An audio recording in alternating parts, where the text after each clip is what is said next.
السلام عليكم ورحمة الله وبركاته. كل سنة وانتم طيبين. ازيكم يا احلى متابعين في الدنيا اخواتنا؟ كل سنة وانتم طيبين.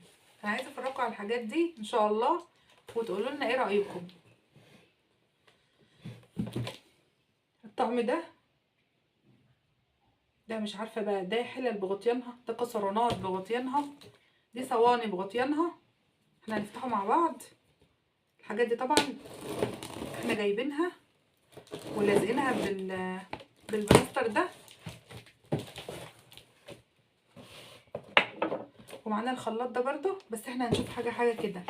انا عايزة رأيكم بصراحة، يعني الحاجات دي بتيجي للعرايس ولا الحاجات دي بتيجي للكبار؟ يعني عادي احنا نجيبها في البيوت؟